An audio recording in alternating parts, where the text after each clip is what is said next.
So hello guys, कैसे हैं आप सब। उम्मीद करता हूँ सब बढ़िया होंगे और स्वागत है आपका अपने चैनल और एक यूट्यूब की नई वीडियो में।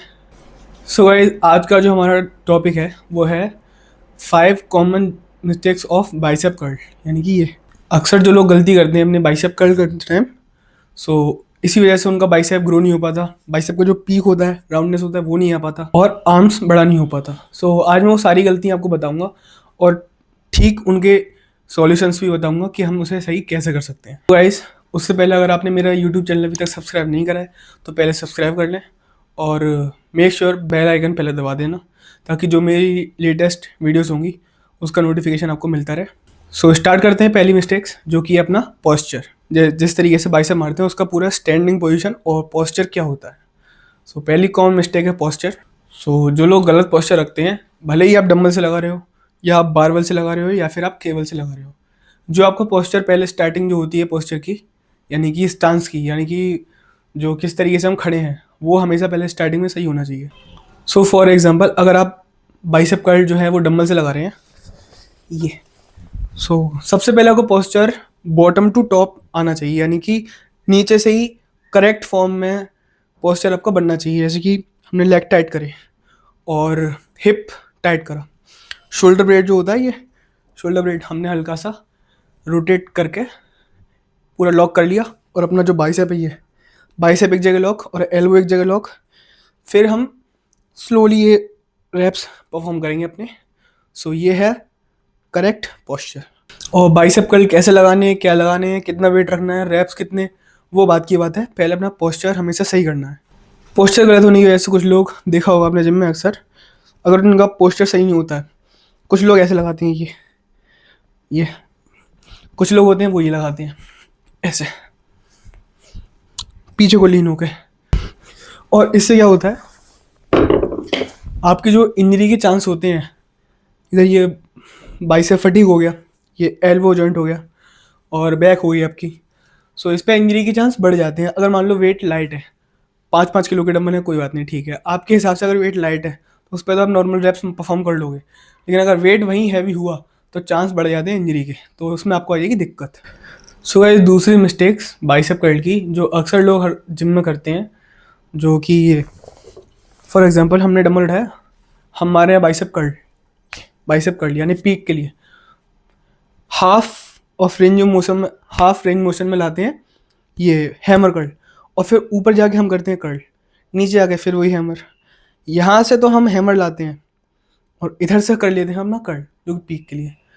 ये बहुत डिसएडवांटेज देता है बाइसेप की पीक के लिए। इससे क्या है, जो आपकी टेंशन यानी कि जो फोकस है वो इधर जाना चाहिए बाइसेप पे, बाइसेप पीक पे और इनर बाइसेप पे। वो अगर आप न्यूट्रल ग्रिप से मार लोगे हाफ हाफ, वो बदल के आ जाती है आपकी ब्रैकियोरेडियलिस मसल पे, यानी कि जो ये फोर आर्म की जो मसल होती है ना, इस पे आपका पूरा टेंशन आने लग जाएगा जब आप इस तरीके से रैप परफॉर्म करोगे, ऐसे ये वाला ये रैप परफॉर्म करोगे। ये हमें बिल्कुल नहीं करना है। बाइसेप कर्ल का मतलब ही होता है कि ये आपको ये बाइसेप के इस वाले पार्ट को पूरा टेंशन दे, पूरा इसी पे मसल फटीग आना चाहिए, पूरा कंसंट्रेशन इसी पार्ट पे होना चाहिए। वो तभी होगा जब आप प्रॉपर पोस्चर में, प्रॉपर फॉर्म में और बिना ये न्यूट्रल ग्रिप में बाइसेप परफॉर्म करोगे। इसका सबसे बढ़िया तरीका ये है, हमें अपना पोस्चर सही करने के बाद हाथ नॉर्मल रखने से, ये इस तरीके से हमें सेम ऊपर लाना है और सेम ही नीचे छोड़ना है। भले ही आप अल्टरनेट एक्सरसाइज कर लेना, अल्टरनेट यानी कि ईच एंड, एक एक हाथ से। अल्टरनेट का मतलब होता है एक एक हाथ से या फिर एक एक बारी। भले ही आप एक एक हाथ से मार लेना, लेकिन सेम जैसे नीचे लेके आ रहे हो सेम वैसे ऊपर लेके आना है, ये तभी आपके बाइसेप के जो पीक पार्ट है, जो इनर पार्ट है, उसी पे ठीक टेंशन आएगा, वरना तो आपकी ब्रैकियोरेडियलिस मसल पे चला जाएगा, फोर आर्म पे आ जाएगा। इस प्रॉब्लम का जो सॉल्यूशन है ये वाला, भले ही आप कितने भी हैवी डंबल लेना, 15 किलो से या फिर 20 किलो से या फिर 30 किलो से, वो आप अपने हिसाब से लेना कितना हैवी आप मार सकते हो फॉर्म में। हमेशा कोई भी एक्सरसाइज मारो वो फॉर्म में ही मारना और वेट अपने अकॉर्डिंग ही लेना, जिससे फॉर्म बिगड़े नहीं। भले ही कोई कितने भी हैवी डंबल लेना, आपको हाथ हमेशा यही रखने हैं। न्यूट्रल ग्रिप कभी नहीं रखनी कर्लिंग में। न्यूट्रल ग्रिप रख लोगे तो ये ब्रैकियोरेडियलिस मसल पे आएगा आपकी, यानी कि फोरआर्म की मसल पे। हाथ हमेशा आपको अपने ये रखने हैं फ्रंट, पोस्चर अपना बिल्कुल टाइट, शोल्डर ब्लेड पीछे, और slowly perform the reps like that, slowly. और जब आप इसेंट्रिक पार्ट पे आओ, या ये हो गया इसेंट्रिक, नीचे लाते टाइम आपको बिल्कुल स्लो स्लो जो है, तभी आपके बाइसेप पे बहुत ठीक टेंशन आएगा। वरना तो अगर आपने ये चलाना चालू कर दिया, ये सो आप बस वेट के साथ खेल रहे हो सिर्फ, और वेट के साथ झूला झूल रहे हो, ये आपकी मसल को बिल्कुल टारगेट नहीं करेगा, आपकी मसल को बिल्कुल इंगेज नहीं करेगा वेट के साथ, ना आपकी मसल बनेगी, उल्टा आपकी मसल लॉस हो जाएगी या फिर इंजरी हो जाएगी। सो सबसे बढ़िया ये स्लो नेगेटिव्स पे पूरा स्लो लेके जाना है। भले ही ऊपर थोड़ा सा फास्ट आ जाओ, भले ही ऐसा नहीं, ये नहीं, हल्का सा फास्ट का मतलब ये नॉर्मल। नेगेटिव्स पे बिल्कुल स्लो लेके जाना है, ये इस तरह से। सो तीसरा पॉइंट है जो अपना एल्बो मूवमेंट का। सो एल्बो मूवमेंट पे भी बहुत आपने लोग सुना होगा, वो कहते हैं बाइसेप लगाते टाइम ये एल्बो अपना इंगेज नहीं करना है बिल्कुल, ये नॉर्मल रखना है, आपको एल्बो पीछे रखना है ये। सो मैं अपने हिसाब से अगर आपको बताऊं तो आपको एल्बो थोड़ा सा मूवमेंट करना पड़ेगा और ज़रूरी है, वो मैं बताऊंगा अभी आपको क्यों। फॉर एग्जांपल अगर आप कर्ल लगाते हो बाइसेप से, सो हम नीचे से इसको बिल्कुल उठाते हैं क्योंकि हमारा बाइसेप लॉक होता है, शोल्डर जॉइंट लॉक होती हैं, एल्बो टाइट होता है। सो आप मैक्सिमम एल्बो टाइट करने के साथ साथ अपना जो बाइसेप है वो मिनिमम इतना ही ट्रेन कर पाओगे, इससे ऊपर ज़्यादा स्ट्रेस ले ही नहीं पाओगे आप। ये करने के बाद ये यहीं आके ख़त्म हो जाएगा, उसके ऊपर आपका टेंशन, इसके ऊपर आपका मसल माइंड कनेक्शन जा ही नहीं पाएगा। सबको एल्बो मूवमेंट इसीलिए करना पड़ेगा क्योंकि जब फॉर एग्जांपल अगर आप एल्बो मूव करेंगे, एग्जांपल देखना, ये आपने एल्बो मूव करी, ये इस तरह से अगर आपने एल्बो मूव करी, ये पहले हम ये कर रहे थे एल्बो लॉक करने के बाद, एल्बो मूव करने के साथ ये कर रहे हैं हम, ये एल्बो मूव अगर आप करोगे तो एल्बो मूव करते के टाइम देखना आप, ये इस तरीके से आपका मैक्सिमम कॉन्ट्रैक्शन आ रहा है और ऊपर तक पीक जा रहा है, ये वाला। और नीचे से आप बस इतना ही ला पा रहे थे, ऊपर के टाइम आपका पीक और इंगेज हो जाएगा, सो आपका मसल माइंड कनेक्शन अच्छा इससे कनेक्ट होगा और कॉन्ट्रैक्शन बहुत बढ़िया आ पाएगा एल्बो मूव करने के साथ। सो एल्बो मूव करना है वो बहुत ज़रूरी है क्योंकि आपने देखा होगा, भले ही जो प्रोफेशनल आजकल के जो हैं वो बोलते हैं कि एल्बो मूव नहीं करनी चाहिए, एल्बो मूव नहीं करनी चाहिए, कभी भी ध्यान से अगर आप इन रियल में देखोगे उन्हें, रियल लाइफ में देखोगे तो वो खुद एल्बो मूव करते हैं अपनी, ये वो खुद करते हैं अपनी एल्बो मूव। सो एल्बो मूव करना बहुत ज़रूरी है, लेकिन याद रखना रैप के एंड में, क्योंकि अगर आप स्टार्टिंग से ही बॉटम से ही अपना जो एल्बो मूवमेंट है वो ऐसे रखोगे, बहुत छोटी बात है ये याद रखना, क्योंकि अगर आप स्टार्टिंग से ही ये अपना इंगेज करोगे एल्बो, तो इसके साथ आपका जो शोल्डर मसल है, ये है जो फ्रंट डेल्ट आपका बहुत इंगेज होगा इसके साथ साथ। अगर आप नीचे से ही ऐसे ही करोगे तो एल्बो मूव आपको रेप्स के एंड में परफॉर्म करना है एल्बो मूवमेंट। सो एग्जांपल इसका ये है, नीचे से आपको बिल्कुल स्लोली लाना है और ऊपर लाते टाइम आपको यहाँ से करना है, यानी कि इतना, इधर से ये आपको हाफ रेंज में आके एल्बो मूव करना है अपना। स्टार्टिंग से ये मत करने लगना क्योंकि आपके फ्रंट डेल्ट पे बहुत आएगा, और फ्रंट डेल्ट पे अगर आ गया तो बाइसेप का इंगेजमेंट खत्म हो जाएगा पूरा, फिर वो हाफ बाइसेप पे आएगा और हाफ शोल्डर पे जाएगा, वो मसल आपको बिल्कुल बना के नहीं देगा। सो ये बहुत इंपॉर्टेंट टिप थी, जो लोग आपसे कहते हैं कि एल्बो मूव नहीं करनी चाहिए वो पूरी तरह से ठीक नहीं है। एल्बो मूव जब तक आप नहीं करोगे प्रॉपर फॉर्म के साथ, जैसे मैंने बताया, अगर आप एल्बो मूव अपनी नहीं करते हो तो आपको फिर रिजल्ट मिलेंगे ही नहीं उतने। सो अगर जो कोई भी आपसे कहता है कि एल्बो मूव नहीं करनी चाहिए वो पूरी तरीके से गलत है, आपको एल्बो मूव करनी चाहिए with the right form and with the right muscle mind connection. So चौथी टिप जो है वो है इसेंट्रिक कर्ल।